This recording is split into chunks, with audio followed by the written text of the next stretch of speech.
Hey, Typology family, this is Ian Morgan Cron, host of this program on which we explore the mystery of the human personality through the lens of the Enneagram. Scott Sauls, friend, pastor, spiritual raconteur. Welcome to Typology. Thanks, Ian.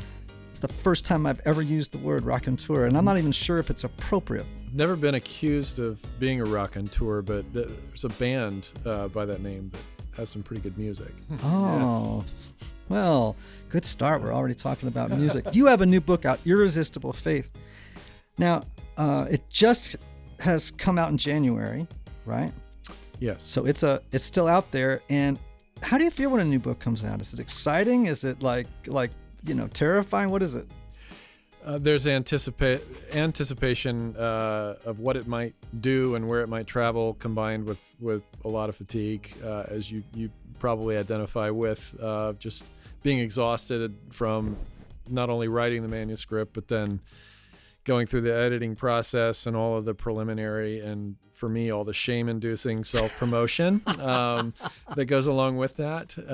So that's fascinating. There's a lot. There's that's a lot of emotions fascinating, around though, because you're a 3 on the Enneagram. You have a strong forewing, obviously. I mean, knowing you, right? You have a strong forewing, and yet you say shame-inducing self-promotion. Now, a lot of 3s would not say that self-promotion was something that aroused shame in them. I'm a 3. For whom it's very important that you think I'm humble. And so... that's awesome. Wow, that's fantastic. So don't most 3s not want people to think they're 3s? No. Is that not the case? Well, no, that's a great question. It's a great question. A self-preservation 3 would not want you to think. Okay. In fact, it's very hard to talk self-preservation 3s. They think they're 6s. Yeah. They will cling to the idea that they are 6s. But in reality, how would I say this? Self-preservation 3s would have vanity around not having vanity. Mm-hmm. Does that make sense? Yeah. That's pretty accurate description. And there's no confusion about being a 6 because I'm married to one. Oh, and, that's good. The 3 that's and the true. 6 collide with one another a good bit. And so I know that I'm not a 6. Well, I mean, to me, that self-preservation 3 is fascinating because it's very difficult for them to hear that deceit, let's say, is their passion or their deadly sin, because to them, their self-perception is one of virtue. That I'm, a person who, takes pride in my not being a person of deceit, and that's why they will think that they're kind of 6y. Mm-hmm. Yeah, I can tell you that I'm a classic exaggerator and a hyperbolic person. So I hope I'm not deceiving people, but maybe I'm deceiving myself into hoping that. But well, it's. I was writing some copy today for a new project I'm working on, and I said in this copy that the whole journey towards self-knowledge, which is so much of what the Enneagram is, right? Mm-hmm. It's tricky because we're not made of glass, right? We're not transparent to ourselves. We can't, turn our gaze inward and say, look, there goes my mom issues, they're very clear to me now, right? We're stuck in the soup of self. And so it's difficult to know. And I think it's harder for 3s sometimes than others because self-deceit is a characteristic feature of their personality. How has that been in your experience? Is that a feature of your experience? Self-deceit? Yeah. Well, if it were, I wouldn't know it, would I? But I have people in my life, my wife being one of them, who will help me see when I'm kidding myself. There are people on my staff as well at the church that will expose blind spots, in that regard. You're being a little bit too, ambitious and aggressive with this agenda or this dream that you've got. Slow down, buddy. I mean, I hear slow down a lot from people around me because I'm maybe deceived into thinking that we're a lot more equipped to move forward with something than perhaps that we are, and maybe there's an offsetting dynamic that happens, where sort of my sort of ambitious demeanor will help the more cautious types kind of get up and go and take risks as well, but having good people in your life that will expose those things is helpful. And I've got a cautious sort of safety valuing healthy 6 for a wife, and so she brings me back to the ground a good bit. So imagine you're speaking to your congregation or to a large group at a conference, which I know you do. You often obviously do both. And you had to make a defense of self-knowledge. In defense of self-knowledge, it's an essay, right? Mm-hmm. What role do you think, because what you're describing is self-knowledge, and part of where we get it from is others, right? Their responses to us. What role does self-knowledge play in the spiritual life, do you think? Like, does it? Well, John Calvin once said that you can only know God to the degree that you've come to know yourself. Because the degree to which we come to know ourselves is, it's a double-edged dynamic where we come to know our dignity and our uniqueness, which I think is one of the things that the Enneagram is just glorious, as a resource and as a tool. To help us see that no, we're not freaks because we're different than the other people around us. We're unique and we have a contribution to make. But the whole shadow side piece is what those of us who identify with the Judeo-Christian tradition would call sin or would call being fallen. There are those aspects of self-knowledge that produce brokenness or that produce denial, which is classic for my type. But in a healthy scenario, it'll produce a level of brokenness and contrition and a desire for becoming more than what we are in terms of character and virtue and the kind of people that we can be for the world and for our neighbors and such. Self-knowledge is key. But I think beneath your question is, is it possible? Is it realistic to have it? And I don't think it is without others around us sort of pushing back, helping us with blind spots. And, for me, as the sacred text of Scripture, Old and New Testaments are very helpful for self-knowledge as well. So this book, your new book, Irresistible Faith, becoming the kind of Christian the world can't resist. And you talk about issues, or you talk about a blueprint, right, for pursuing love and empathy and care, right, expressing care to one another. And what you're describing, though, is the need for human community and the development of self-knowledge, and clearly beyond, right? We turn to the community for other things. Yeah, the entire first section is about, essentially, you could say it's about the cultivation of self-knowledge before the face of your Creator.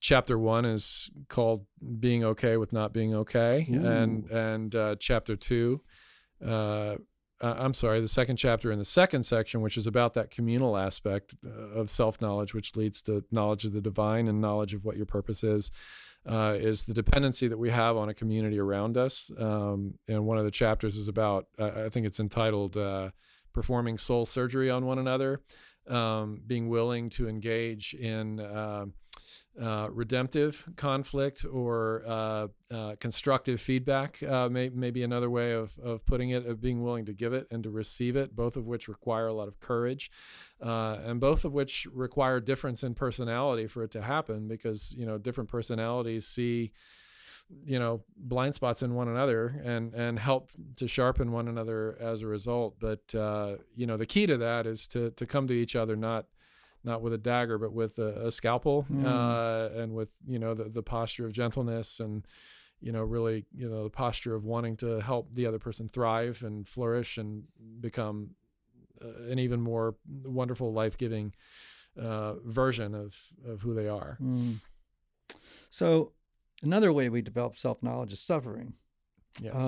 And I know as part of your story that depression and anxiety have played an important role right? Now, for a 3, I'm imagining in my mind, like if I'm a 4, right? Yeah. So I can do depression like no, it's like another day at the Bring office, it's like another day at the office, but for a 3, I'm always thinking, golly, that just sounds like hell to suffer from depression as a 3, who's one of the most aggressive numbers on the Enneagram, typically one of the more optimistic, future-oriented number on the Enneagram. And of course, when you're depressed, the future looks bleak, right?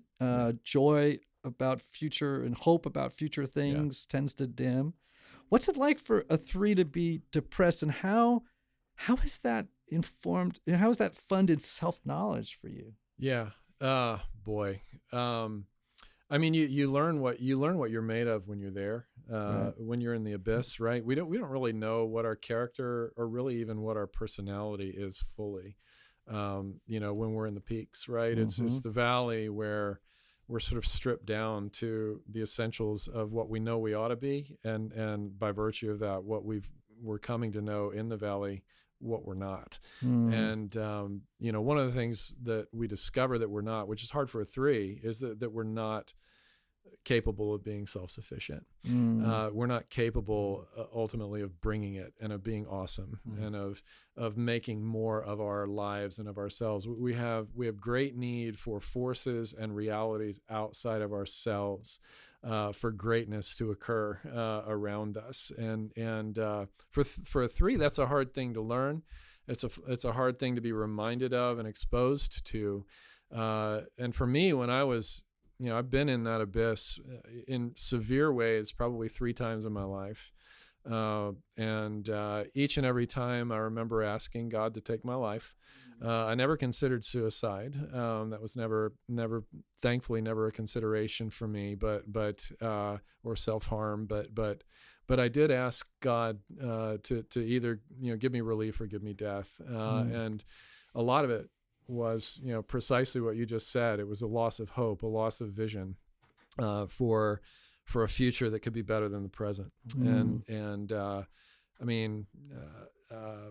And I've got a four wing as well, and so some of what you're saying about the dynamics there are so true. Of I look back on it, and when I'm in it, I'm not saying bring it on, but when I'm out of it, I love talking about it, and I love sort of extolling the virtue of sadness, because I think sadness actually is a virtue.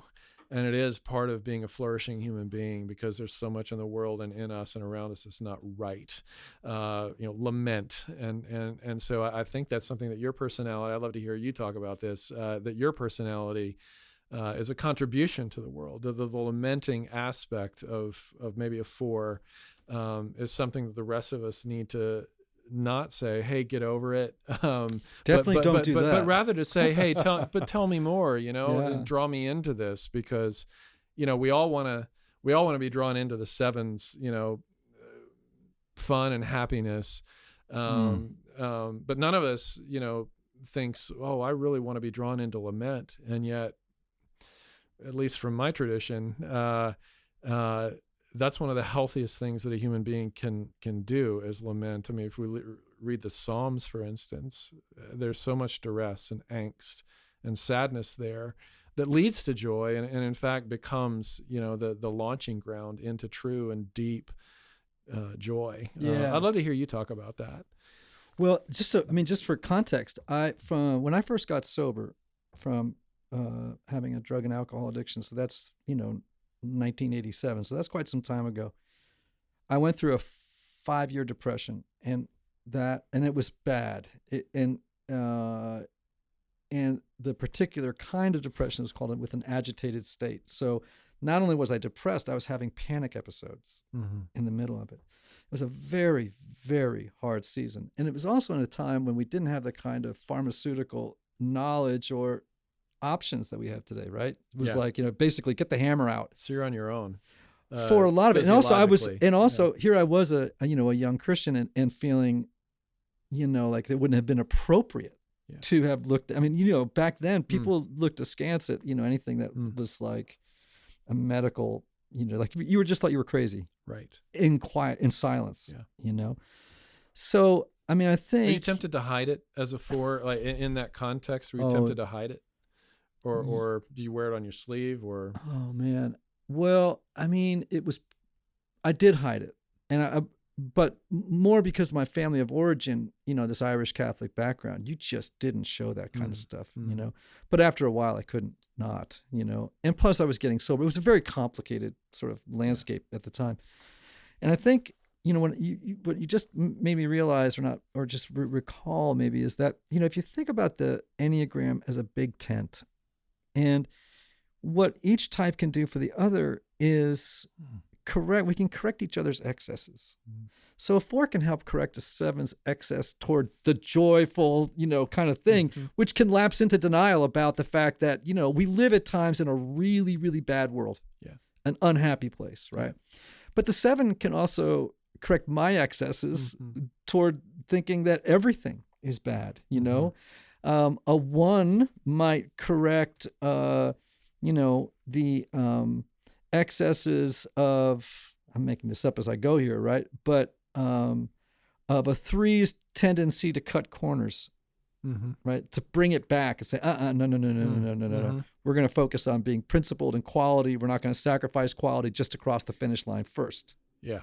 You know what I mean? My executive director is a 1, and that part of him drives me crazy. Right. Well, but he's right 95% of the time. Exactly. And so if you give all those people permission, as you were talking about the sort of as the gathered community, to speak into one another's lives with that scalpel, we can correct each other's excesses, in a way that's really whole making, WHOL, just so I'm clear, everybody, whole making, right?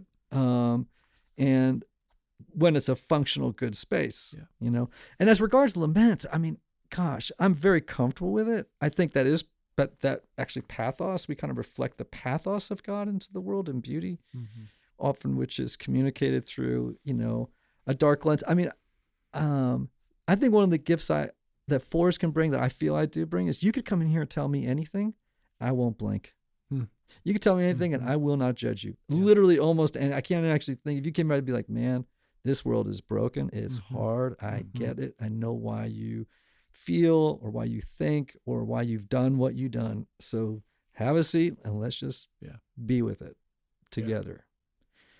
Now, the excess is I could do that to a fault if I'm not careful. Yeah. So I'm going to come back in just a second, and I got a question for you, and that I'm excited to ask. But first, let me tell folks about our sponsor. Anthony. Yes, sir. How you doing, buddy? I'm doing well. How are you doing? One of the lessons I've learned, Anthony, tell me, is that not everybody benefits from a traditional 50-minute hour. No, they or do even not. from the typical weekly sessions.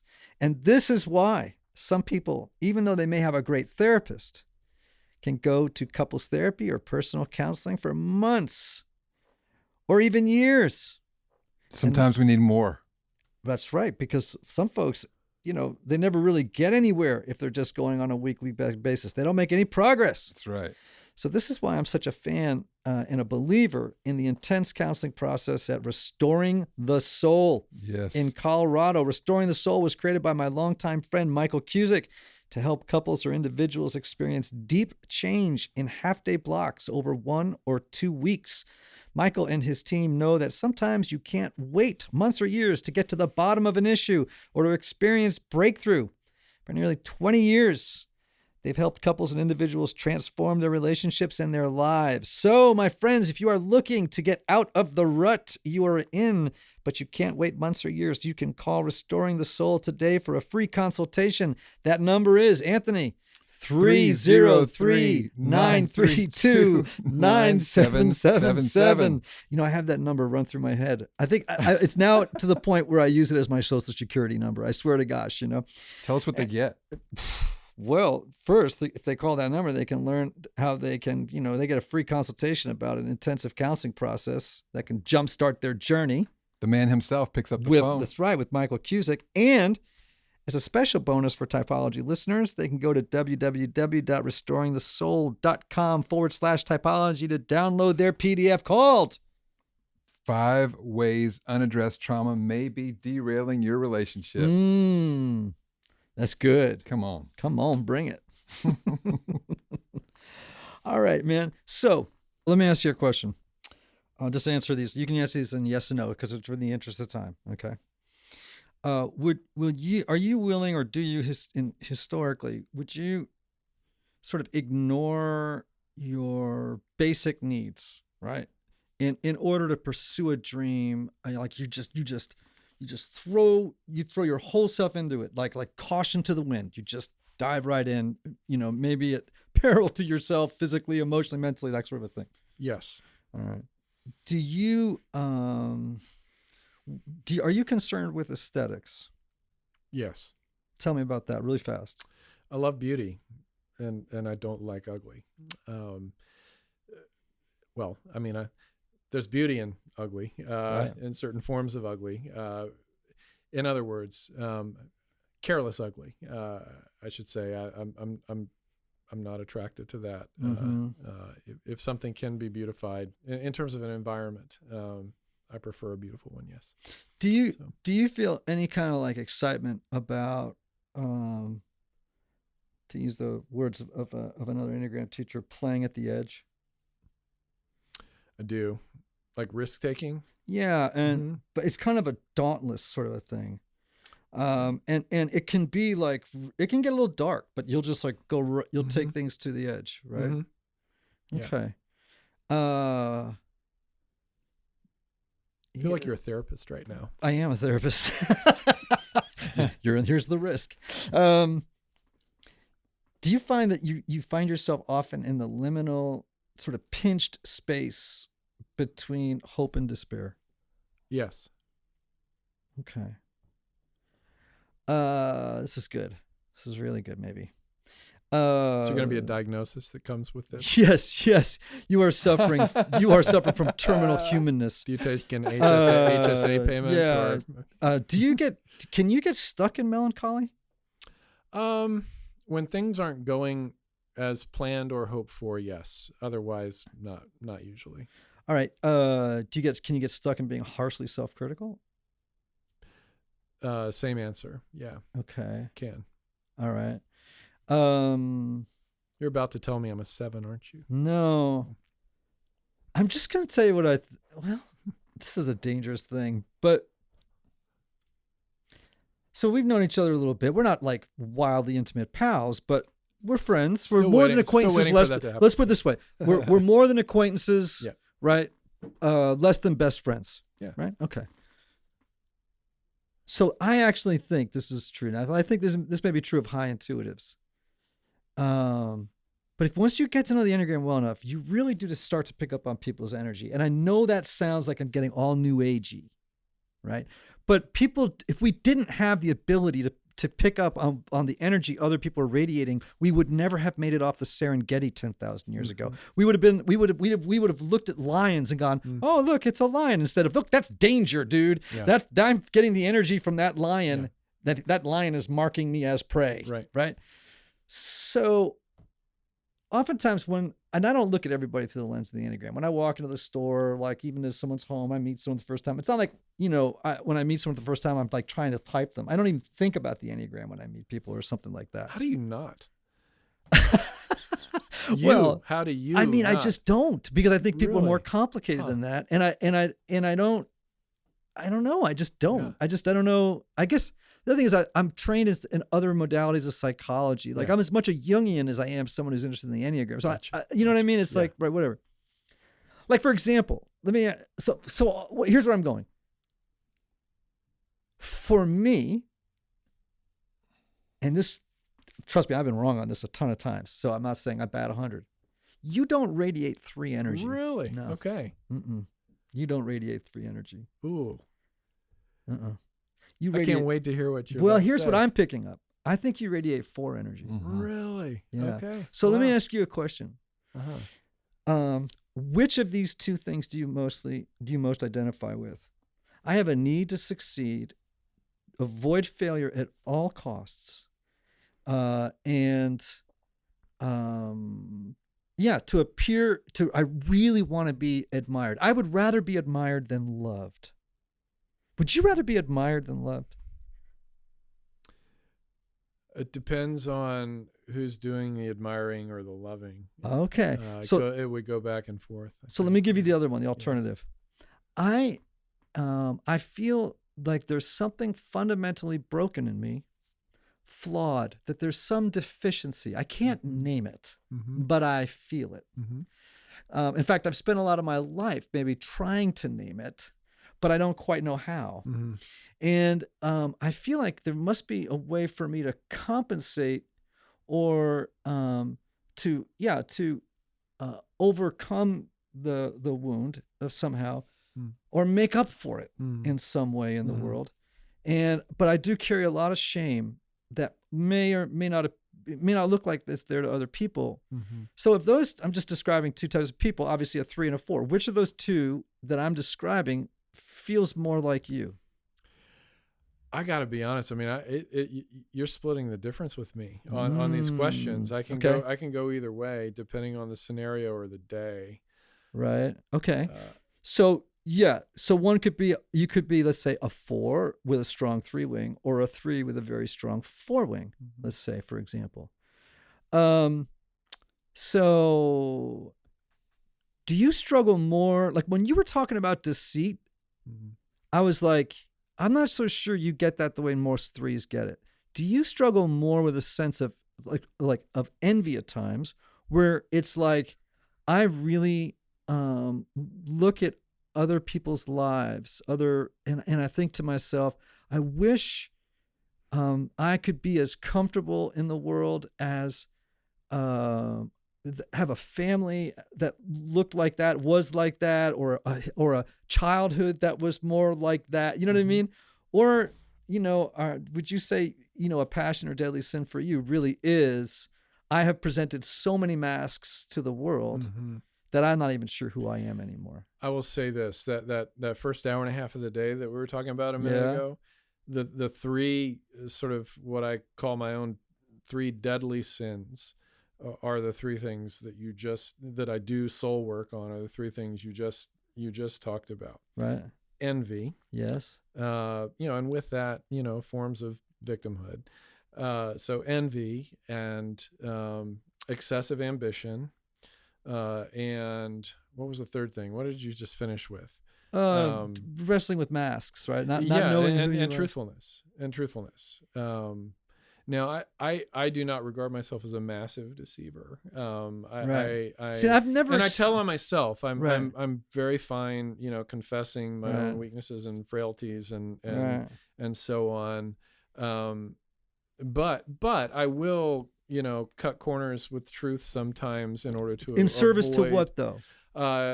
awkwardness, to prevent awkwardness, to prevent rejection, to prevent your esteem of me going down, to prevent... Because what would happen then?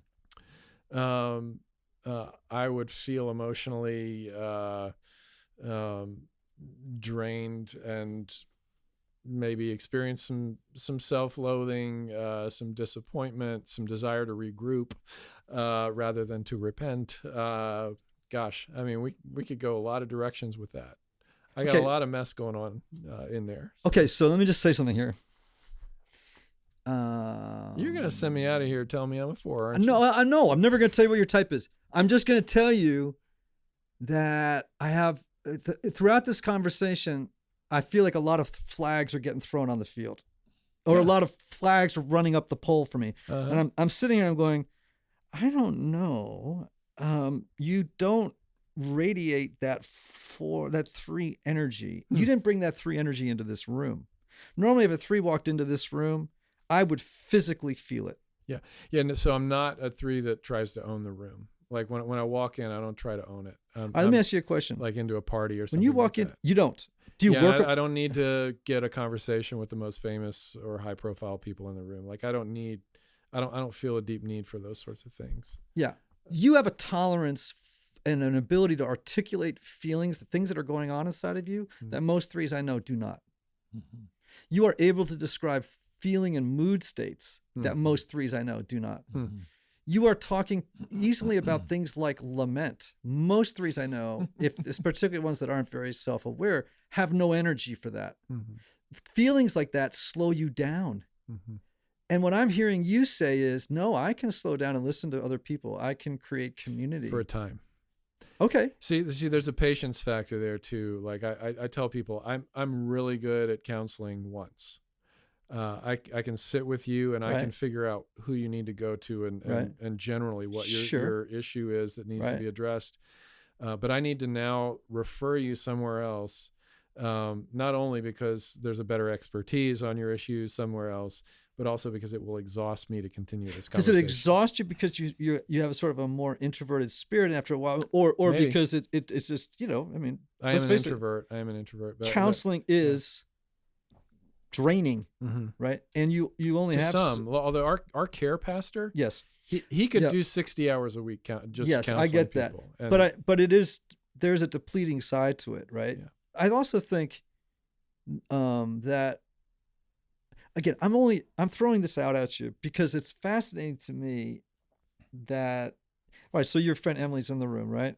Yeah. Okay, Emily. Hi, Emily. Hi, Emily. Hello. Emily came along with you today, old family friend. Am I crazy? No, you're right. You think I'm right? Well, maybe not totally Emily right. Crutcher is never going to tell Ian Cron that he's wrong. Hold on a second. Hold on a second. Am I That's crazy true. to be going down the road I'm going right now? I don't think so. Patty and I, his wife, we've had conversations about this before, and she's asked me when he's been out of the room, hey, tell me the truth. What do you think? Do you think he's a 4? And Interesting. I don't know. I mean, I think I can see it split as well. I've seen him in his house, in his home, in his most comfortable state, but I've also seen him at work. So I see two different sides. Right. I see the very ambitious, very eager to succeed, but then I also see the very comfortable with being himself and being open and talking. And but yeah, it's definitely a dynamic that's going on. All right. Would people describe you as aggressive? Some people would, but probably most people wouldn't. When you get into conflict, or when you're at home, okay, at home, or no, anybody with friends and stuff like that, do you assertively move at it, or in situations like that, or do you tend to maybe pull back and withdraw a little bit? Do you really leap right into it, or you withdraw a little bit? I leap right in, yeah. And if I feel passionate or convicted about whatever my stance is, I'll go for it. Happened this morning, yeah. Okay, it's interesting. Like So I hope I won't barrel over you, and sometimes I will. And if I do, I will be very swift to apologize and to, make it right. Like apology is very easy for me as well. Like if I've hurt you, and I recognize I do have a capacity because of coming on strong to hurt people. All right, so we got to wrap up. But here's the thing I'm going to say. You're one of those people that's blurry. Okay. And I want people to know that out there that we tend to approach the Enneagram and think that everybody can fit neatly into one category so perfectly. But, the Enneagram is more like a color wheel than it is a set of boxes around a circle. You know what I'm saying? And there are shades as you go around the spectrum, right? Mm-hmm. And so, if you think about, I guess does red and green equal blue? Is that what it is? Or what is it? I think so, yeah. Right, okay. I think that's right. So if you think of 3 as, I guess, as red and 4 as blue, you may be a red that's leaning toward green. You know what I'm saying? Like, in other words, on the color spectrum going around. And I say this because you self-identify as somebody who's assertive. The 3 numbers in the assertive stance are 3, 7s, and 8s. The people in the withdrawing stance would have been 4s, 5s, and 9s. Mm-hmm. I tend to back away from conflict. I don't lean into it. Mm-hmm. If things get hot, I move out. And I withdraw emotionally, personally. I kind of move away. Yeah, it doesn't sound like you do. Now, you could be a very healthy 4 with a very strong 3 wing. I just still don't know, and I love that. I love the fact that I don't know, and I love the fact that you still have to, maybe or maybe not, have to wrestle with it. Well, my oldest daughter is going to be elated to hear you say that. Why? Or devastated. Why? Because that's what she is. She's a 4 with some 3. I think my wife will probably be elated and probably feel very validated because we've had the same conversation that Patty's had with Emily. She's like, I can see both. Yeah. So very interesting. Yeah. I'm just telling you, Scott, I mean, this is just a personal opinion. I would rarely say this, in this setting that. Can I just by the way, make an observation? Fours can be super ambitious. So people should not stereotype them as like wandering around reading, Sure. And my daughter's ambitious for great things, but I'll tell you this: where I arrived at my self-diagnosis was from reading The Road Back to You. Oh, you see? But where I focused the most, and maybe this is more of a 4 thing than a 3 thing to focus this way, but I focused on the shadow side. And I felt like I had a lot more 3 shadow than I had of any of the other 8. But maybe that's a 4 thing to look for your shadow. But I just didn't resonate with the 4 shadow side like I did with the 3 shadow side, with deceit and with ambition and needing to be approved and applauded and seen and around important things and that sort of thing. Right. I resonated with that. And so, but so if I were you, I would just go and I would get Beatrice Chestnut's book and look up a self-preservation 4. Okay. You don't feel like a social 3 to me, for sure. I'm just saying what I'm feeling, and not what I'm knowing. It's what I'm feeling. Yeah. So would Darren Whitehead be a social 3? Or what kind of 3 would he be? I think Darren self-identifies as a social 3. Yeah. Would you agree with that? Yes. Yeah. Okay. The energy when Darren walks into a room is social 3. Mm-hmm. Yeah. And I picked that up. Yeah. This kind of confident, go get him. Yeah. I can do anything. Time to own the room. I have no time for stuff that's going to slow me down. When you walk into the room, I feel a poet walking in. I feel someone who's been hurt. I can look in your eyes and know that you're not uncomfortable with suffering. Not the stuff you're saying. Went through some stuff. Yeah. You said to me when you came in the door, my favorite song is Where the Streets Have No Name. Is that what it is? Or it's my favorite current song, Gimme Shelter, probably favorite all time, but Where the Streets Have No Name, current band. So, I mean, that's a very 4-y song right there, man. It's all about this sort of transcendent longing and yearning.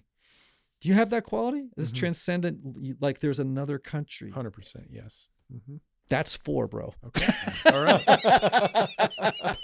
That is all. So 4. which is you the like Rilke? Would you rather sit around reading? Hold on a second. Would you rather sit around reading Rilke or Tillich? You know what? I've really not spent a whole time. You know where I'm going though. Either one of them. Okay, but who's your favorite poet? Gerard, Manley, Hopkins? I'm not really a poetry. I'm more of a literature guy. Who's your favorite literature guy? The Russian novelists. So I know that's 4, right? Like Tolstoy and Dostoevsky. Yeah. When was the last time you read a book on productivity? Probably last week. Which one? It's Deep Work by Cal Newport. Oh, right. Mm-hmm. Okay, I've read that. I'm a 4. Mm-hmm. All I'm saying is that there's a very powerful emanating energy about you. I'm a workaholic too. That doesn't. I mean, isn't that a 3 thing? It's an anybody thing. It's an anybody thing. Yeah. I mean, I know plenty of 4s who are workaholics. Okay. I know lots of 4s who are workaholics and they don't go anywhere, but they're working all the time. Same with 9s. I mean, I know that. Mm-hmm. So my point is that it's not really about external traits and behaviors. Don't focus on those. Focus on what your core motivation is. Okay. And which one of those 2 is stronger for you? Is it the need to succeed? Do you have a driving ambition, need to succeed, to appear successful? Are you more of a, somebody who wants other people to know what a success you are? And you know what I'm saying? Like, or are you somebody who feels very attuned to the world's suffering? You have a more sacramental view of the world. You really see God in all things. And you have this sort of, you have a heart that's broken and you actually don't mind. Mm-hmm. There's some part of that bittersweet experience that's pretty good in a way, a little intoxicating. Mm. Does that sound like you a little bit? Mm-hmm. That's all 4.